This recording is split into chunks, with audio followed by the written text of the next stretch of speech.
¿Y se puede revertir el panorama en solo 2 meses?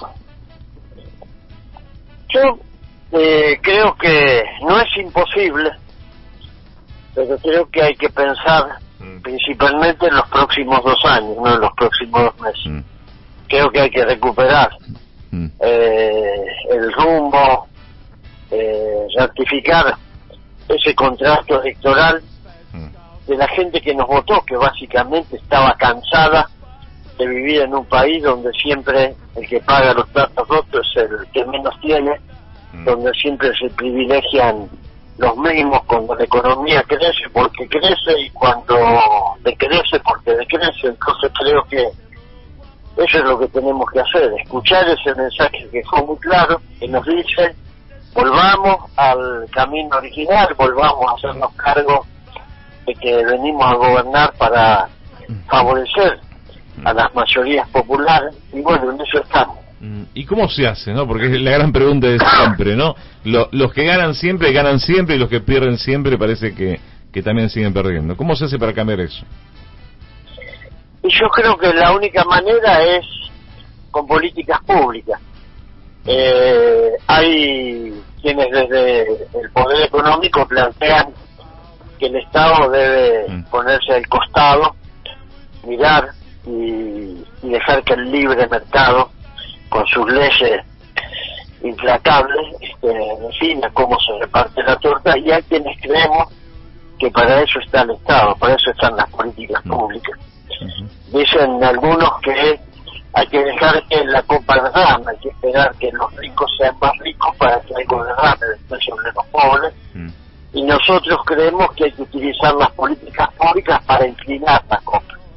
Eso se hace a través de políticas que privilegien, en el caso de los empresarios, a los más débiles, los pymes y pequeños comerciantes. Claro. En el caso de los ciudadanos, a los más frágiles, los trabajadores, los jubilados, los desempleados. Y creo que el camino ese demostró en otras oportunidades ser virtuoso. Es decir, durante los gobiernos del kirchnerismo se crearon 5,5 millones de puestos de trabajo y no hubo que inventar ninguna ley para eliminar indemnizaciones. Creo que hay que tratar de persistir en ese rumbo. Llama la atención, ¿no? Porque justo en la semana previa a las elecciones se da a conocer que de parte de Juntos por el Cambio se propone buscar eliminar la indemnización, que es un derecho esencial de los trabajadores, como una herramienta, supuestamente, para generar más trabajo en la Argentina, ¿no? Y a pesar de eso, tuvieron un cierto éxito en las primarias, ¿no? Sí, digamos, yo creo que la verdad la oposición retuvo los votos que venía teniendo antes, incluso decreció un poco. La verdad que los que permitimos que la oposición sonriera fuimos nosotros, que perdimos 4 millones de votos. Claro. Si no, no hubiese sido así. Pero bueno, hay que reconocerles que sus votos los pudieron retener. ¿Hacia dónde se fueron los votos? Porque eso también es una forma de pensar el camino que se viene, ¿no? Digamos, no solamente el 14 de noviembre, sino hasta el 2023. ¿Hacia dónde se fueron esos votos que en el 2019 habían confiado en Fernández? Y hay una gran cantidad que directamente no fue a votar. Esto se dio en otras elecciones en las provincias, una gran abstención. Se dio en otras elecciones en tiempos de pandemia en otros países. El nivel de participación electoral bajó abruptamente. Tal como temíamos, se dio también en nuestro país, y otra parte se dispersó hacia distintas opciones. Creo que hay de todo, hay votos que fueron a la izquierda, otros que fueron a otras opciones electorales, pero bueno, yo creo que es necesario intentar garantizar que haya una mayor afluencia de votantes. Eso ya nos va a permitir recuperar un caudal de votos importante, y bueno, creo que después, cuando la gente vota sabiendo que es la general y definitiva, algunos votos se recuperan, que terminan siendo al principio testimonial. No solamente perdió votos el Frente de Todos, sino que hubo otro fenómeno en estas elecciones, que fue un crecimiento de la derecha y de la ultraderecha a la hora de que los votantes vayan a sufragar. ¿Le preocupa? Relativamente, porque no es un fenómeno nuevo. Si hacemos memoria, siempre en nuestro país aparecieron figuras que trataron de explotar un perfil de antiderecha con un discurso.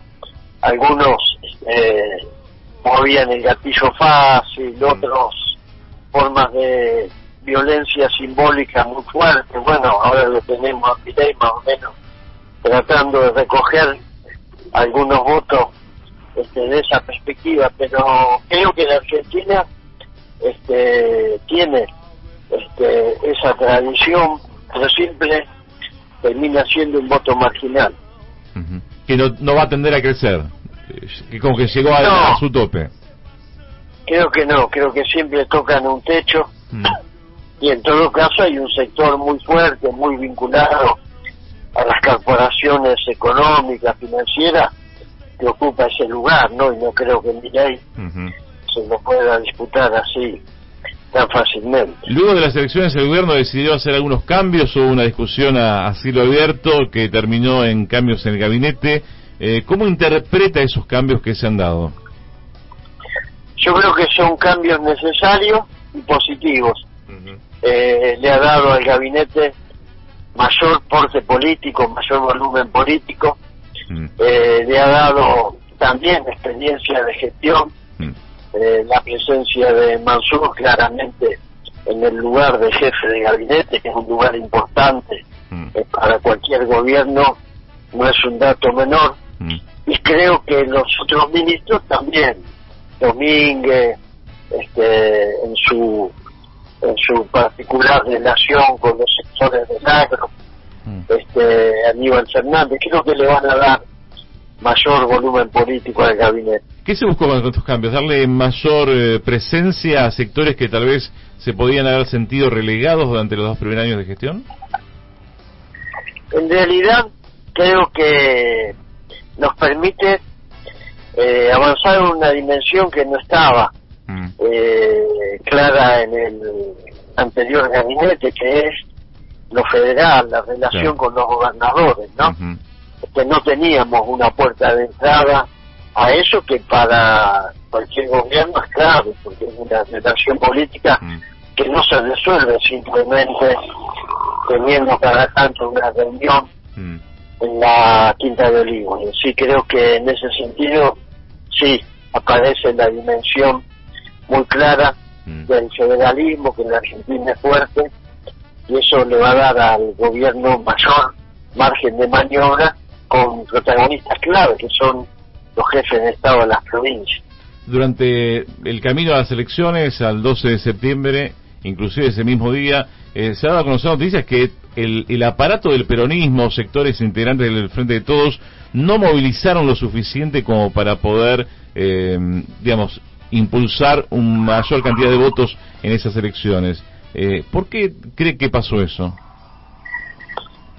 Creo que básicamente porque veníamos desmovilizados ya de los 2 años de pandemia. El peronismo perdió, y cuando digo el peronismo incluyo las organizaciones sociales, el movimiento sindical, la militancia política. Estuvimos demasiado tiempo dentro de los vacunatorios, estuvimos demasiado tiempo en las trincheras donde había que asistir a la gente en los barrios más pobres con comida, con otro tipo de ayuda. La militancia, perdió esos reflejos que permitían en otras elecciones contar con un diagrama organizativo que se desplegaba para garantizar que la gente pueda votar. Es más, algunos de los compañeros relataban asombrados cómo veían que eso lo hacía la oposición y no lo hacíamos nosotros. También el hecho de que no tuvimos interna, qué sé yo, en el distrito de Lanús, donde también tenía un peso pesado, incluso el jefe de campaña. Ahí tuvimos interna y ganamos sumando votos. Claro. En la mayoría de los distritos esas internas fueron docturadas, y bueno, creo que evidentemente en una paso, que el objetivo que tiene es justamente definir en una elección interna a los candidatos, no tener interna habilitados, te resta. Creo que eso también es función. Claramente el mensaje, de movilización, ¿no? Claro. Claramente el mensaje es que para el 14 de noviembre eso no pase, ¿no? Sí, claro. Ahora, yo creo que la elección y el cimbronazo posterior creo que sirvió para desentumecer los músculos de la militancia, los que son responsables políticos, intendentes, gobernadores, saben que ahora ya juegan por los puntos en serio y que perder es un problema. Recién le preguntaba... Así que creo que va a haber otra... Sí. No, le escucho. No, creo que va a haber otra actitud, menos confortable, pero más efectiva. Recién le preguntaba sobre el nuevo gabinete. Algunos hablan de un giro a la derecha del gobierno. ¿Cómo lo ve? No, yo creo que si uno lo juzga por las medidas que se están tomando, evidentemente eso no se podría confirmar empíricamente, al contrario. Lo que está mostrando las medidas es que hay un giro hacia una concepción mucho más social y apegada al mandato del justicialismo y del frente de todo. Y por otro lado, creo que Domínguez, Mansur, Aníbal Fernández son la expresión que han demostrado en hechos concretos y prácticos de que no tienen nada que ver con la derecha.